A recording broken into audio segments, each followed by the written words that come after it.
Hello learners, welcome you all on our YouTube channel Success with Economics। External sector Indian economy की जो series हमने start कर रखी है पार्ट 10 है आज, जिसमें डेली आपको एक नया कुछ नया कंसेप्ट सिखाया जाता है। आज एक्सटर्नल सेक्टर बाहरी क्षेत्र के बारे में हम पढ़ेंगे, जिसमें एक्सपोर्ट, टोटल इंपोर्ट कितना क्या हुआ, पहले कितना था, 2024 में ये कितना रहा है, और करंट अकाउंट डेफिसिट वगैरह हमारा कितना है, उसके लिए फॉरेन ट्रेड पॉलिसी क्या है, ये हम आज डिटेल में करने वाले हैं। तो स्टार्ट करते हैं।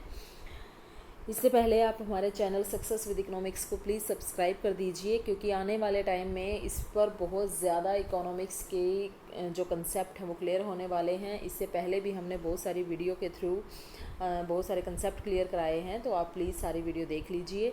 तो स्टार्ट करते हैं। External sector India total export merchandise and service combined in April 2024 is estimated to be USD $64.56 billion, exhibiting a positive growth of 6.88% over April 2023। मतलब हिंदी में भी है यहाँ पर। अप्रैल 2024 में भारत का कुल निर्यात माल और सेवाएं संयुक्त, यानी कि जो भी गुड्स एंड सर्विसेज हैं दोनों, 64.56 बिलियन अमेरिकी डॉलर होने का अनुमान, जो कि अप्रैल में कितना था, 6.88% की सकारात्मक वृद्धि को दर्शाता है।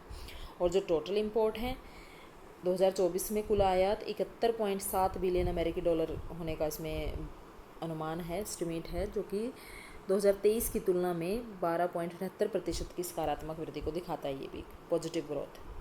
ठीक है। उसके बाद है improvement in India's current account deficit. जो करंट अकाउंट डेफिसिट है, ये वित्तीय वर्ष 2023-24 की तीसरी तिमाही में घटकर जीडीपी का 1.2% हो गया, जो कि पिछली तिमाही में अगर देखिए 1.3 था, और उससे लास्ट ईयर ये 2% था। करंट अकाउंट डेफिसिट क्या होता है?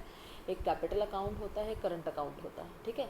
तो करंट अकाउंट में हम गुड्स एंड सर्विसेज के एक्सपोर्ट इंपोर्ट को देखते हैं, गुड्स एंड सर्विसेज के। ठीक है। तो जब गुड्स एंड सर्विसेज के इंपोर्ट ज़्यादा हो जाएं एक्सपोर्ट से, तो वो डेफिसिट में हो जाता है, यानी कि घाटे में हो जाता है। तो ये कितना था? तो 2023 की बात करें तो ये 2% था, और अब 23-24 में अनुमान है कि ये 2% से घट के, यानी कि हमें एक्सपोर्ट हम ज़्यादा करेंगे और इंपोर्ट हम कम करेंगे, जो कि हमारे बैलेंस ऑफ पेमेंट के लिए फेवरेबल रहेगा। और जो सर्विस हैं, सर्विस एक्सपोर्ट वित्त वर्ष 23-24 में अगर देखें, जो सर्विस एक्सपोर्ट था वो 5.2% की वृद्धि हुई, जबकि पिछली देखें तो 4.2% की वृद्धि हुई थी। A slight moderation in the external debt to GDP ratio. जो external debt to GDP ratio stood 18.7% at the end December, slightly lower from 18.8%, 18.8, यानी कि दिसंबर 2023 के अंत में विदेशी ऋण और सकल घरेलू उत्पाद का अनुपात कितना था? 18.7% था, जो कि सितंबर 2023 के अंत में 18.8 से थोड़ा सा कम है।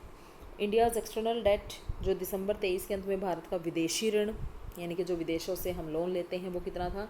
648.2 बिलियन अमेरिकन डॉलर।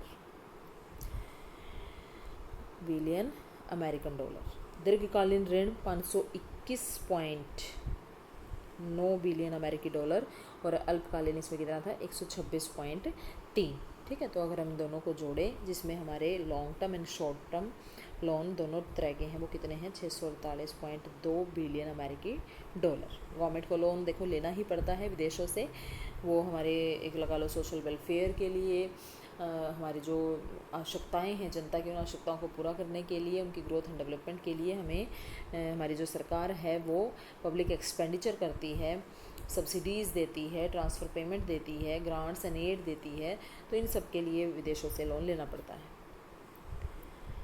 उसके बाद है फॉरेन ट्रेड पॉलिसी। अगर हम बात करें फॉरेन ट्रेड पॉलिसी की, विदेशी व्यापार नीति की, तो जो न्यू फॉरेन ट्रेड पॉलिसी है, इसका उद्देश्य है 2030 तक देश के निर्यात को 2 ट्रिलियन अमेरिकी डॉलर तक बढ़ाना है। ये चीज़ें याद होनी चाहिए। और जो निर्यात, अगर हम एक्सपोर्ट एक्सीलेंस की बात करें, तो वो 39 शहरों के अलावा फरीदाबाद, मिर्ज़ापुर, मुरादाबाद और वाराणसी नाम के 4 नए शहरों में भी इसको नामित किया गया है, यानी कि फरीदाबाद, मिर्ज़ापुर, मुरादाबाद एंड वाराणसी। ये भी अब एक्सपोर्ट एक्सीलेंस टाउन में काउंट होंगे, 39 के अलावा हैं ये, ठीक है। एंड इससे भारत को 2030 से पहले ही $5 ट्रिलियन की जो हमारा एक लक्ष्य लेकर हम चले हैं कि 2030 तक $5 ट्रिलियन की अर्थव्यवस्था हो जाएगी, तो उसमें ये एक बहुत ही ज़्यादा एक कुशल जो कहते हैं एक स्किल्ड मैन पावर पूल साबित होगा। द की अप्रोच अगर हम बात करें FTP फॉरेन ट्रेड पॉलिसी की, वो 4 पिलर पे डिपेंड है, ये बड़ा ही इंपॉर्टेंट है। Shift from incentive to remission, प्रोत्साहन से छूट में बदलाव, यानी कि इंसेंटिव से रेमिशन की तरफ शिफ्ट किया जाना। सहयोग जो निर्यातक हैं, एक्सपोर्ट प्रमोशन जो कोलैबोरेशन एक्सपोर्टर हैं, स्टेट है, डिस्ट्रिक्ट है, इंडियन मिशन है, इनके माध्यम से निर्यात को बढ़ावा देना। व्यापार करने में आसानी, लेन देन के जो एक्सचेंज रेट, जो एक्सचेंज की कॉस्ट है उसमें कमी आए, ठीक है। उभरते हुए जो क्षेत्र हैं जैसे ई कॉमर्स, निर्यात की सुविधा, निर्यात हब, एक्सपोर्ट हब वगैरह बनाए जाएं, जिलों का विकास हो। विशेष रसायन, जीव सामग्री, उपकरण, टेक्नोलॉजी, इनके तहत दोहरे उपयोग वाली जो उच्च स्तरीय टेक्नोलॉजी है उन तक पहुंच हो। SCOMEAT ये याद कर लेना, special chemical organism, material, equipment and technology policy. तो ये फॉरेन ट्रेड पॉलिसी के मेन 4 पिलर हैं। तो आई होप आपको ये फॉरेन ट्रेड पॉलिसी 2023 का हमारा उद्देश्य क्या है और किन किन नए 4 शहरों को इसमें ऐड किया गया है एक्सपोर्ट एक्सीलेंस टाउन में, और एक external debt to GDP ratio हमने इसमें समझा। करंट अकाउंट डेफिसिट हमने इसमें समझा। एक्सटर्नल सेक्टर के बारे में कि हमारे टोटल एक्सपोर्ट एंड इंपोर्ट कितने हैं, कितना अनुमान है 2024 में रहने का, ये हमने देखा। तो प्लीज़ आप हमारे चैनल सक्सेस विद इकोनॉमिक्स को सब्सक्राइब कीजिए, ज़्यादा से ज़्यादा अपनी वीडियो को शेयर कीजिए, लाइक कीजिए, और आने वाली वीडियोस का आप फ़ायदा उठाइए। कॉम्पिटिटिव एग्ज़ाम के लिए बिल्कुल रेडी